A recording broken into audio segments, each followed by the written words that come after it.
Sabi mga kababayan dito sa balita sa Politico News, Marcos vows not to surrender Philippine territory. Hindi tayo papayag. Sabi ko sa inyo, BBM lang talaga po ang sa kalam. Hindi po papayag ang ating Pangulong Bongbong Marcos sa mga pinagagawa ng China na nagpalabas sila ng sarili nilang mapa at inobos na nila yung yung mga territories na hindi kanila. Pati yung sa India at Malaysia mga kababayan, sinama na. But before ko mga kababayan ibigay sa inyo yung kwento, click subscribe muna dito sa ating YouTube channel and hit the notification bell para lagi po kayong updated sa mga kaganapan dito sa ating bansa.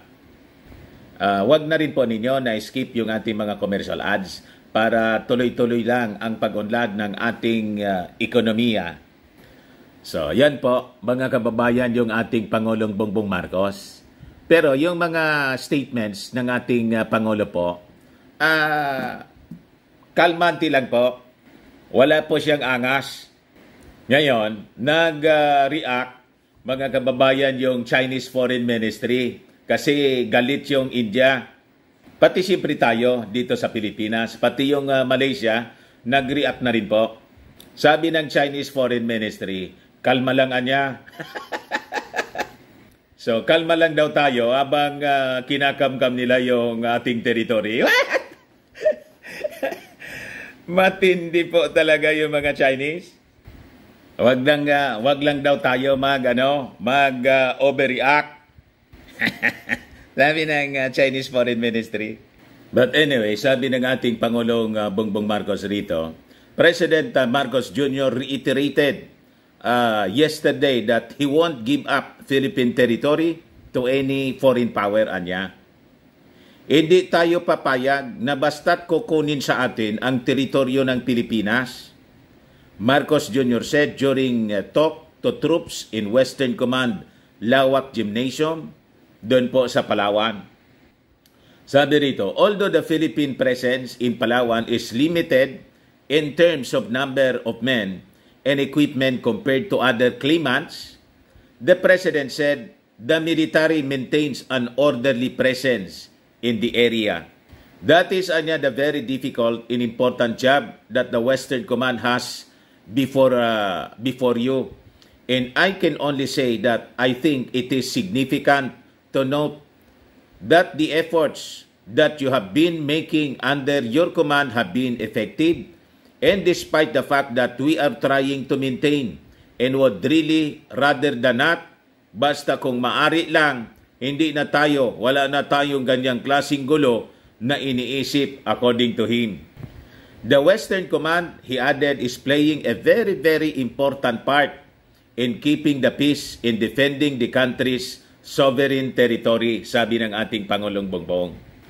Keep up the good work, anya, and congratulations for the achievements that you have made already in terms of holding the line. And we, for our part, nandito kami upang tulungan kayong lahat, payag ng ating Pangulong Bongbong. Ito yung sabi ng Chinese Foreign Ministry, mga kababayan. China calls for calm amid objections to latest map. Kalma lang daw tayo. Ang gustong mangyari ng mga Chinese, mga kababayan, matulog lang tayo habang kinakamkam nila yung ating territory at yung ating mga kalapit bahay na mga bansa. Matindi. Yan ang sabi ni Foreign Ministry spokesman Wang Wenbin. Kalma lang niya, mga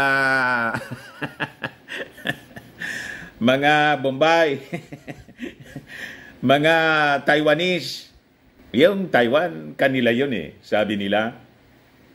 Yung mga Malaysians at siyempre tayo mga Filipino. Kalma lang niya kayo.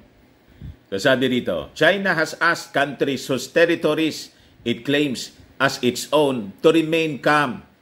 Following objections it has already received from them in the release of its 2023 standard map. Ganon katindi, mga kababayan, yung pag-ugali ng mga Chinese. Pagkakalmain ka habang sinasaksak ka sa likod, barkada niya tayo. Huwag ka niyang gagalaw kasi di ba magbarkada tayo? Di ba?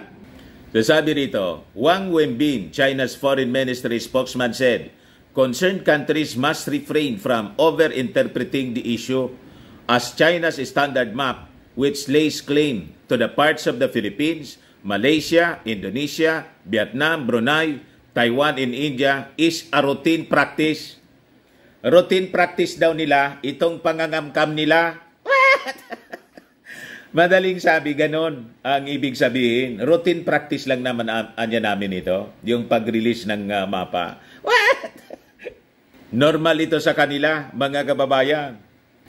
Wang said it was Beijing's exercise of sovereignty in accordance with law. Kita ninyo? Ganon kagaspang ang pag-ugali nitong China. On August 28, the Ministry of Natural Resources of China released the 2023 edition of the Standard Map. We hope, anya, relevant sites can stay objective and calm, he said in his regular press briefing on Wednesday, August 30. Malaysia and India have already protested Beijing's release of the Standard Map, which features 10-dash line, a line that signifies the scope of each territory that includes Malaysia's exclusive economic zone in the Indian state of Arunachal Pradesh in the Aksai Chin Plateau. Mas na lumawak pa yung gustong sakupin. Dati 9-dash line, ngayon biglang tumubo. Di ba? Nag-expand pa po. Naging 10-dash line. May naririnig nga ako, 11-dash line na daw. Alang iya talaga itong mga Chinese.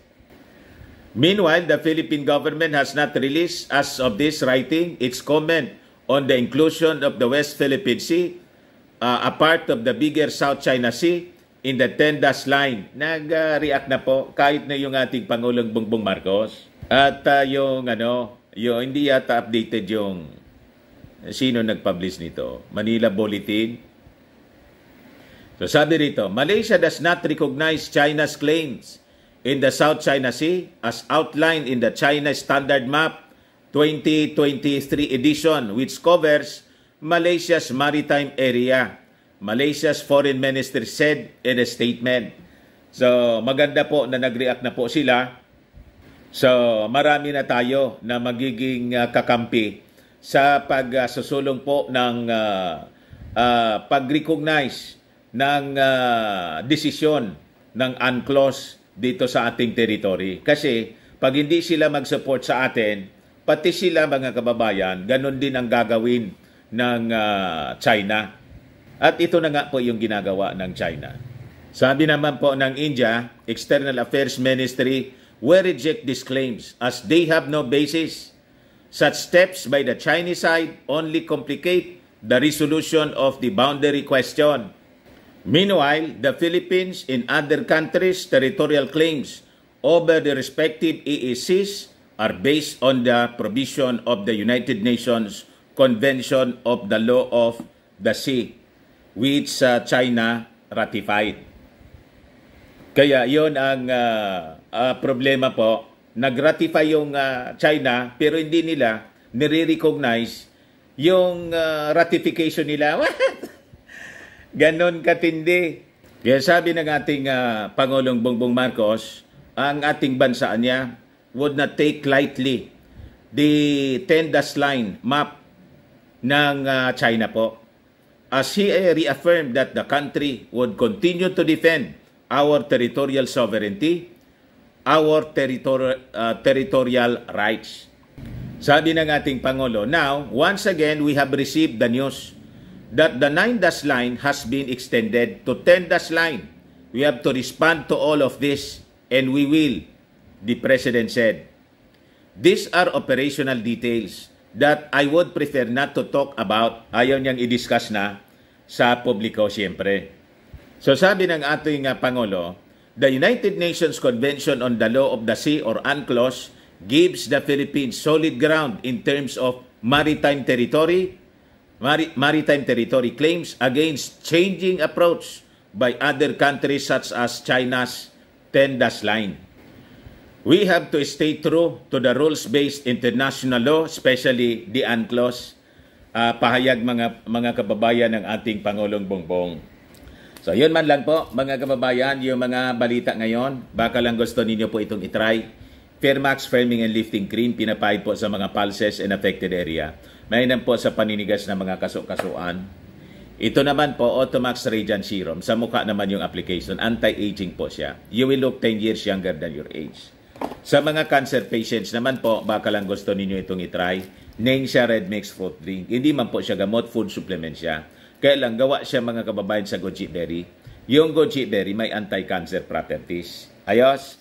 O yung mga inquiries ninyo, dumiretso na lang kayo sa aming messenger sa Facebook para masagot namin agad. Ako po si Dante Maravillas. Bye-bye po. God bless.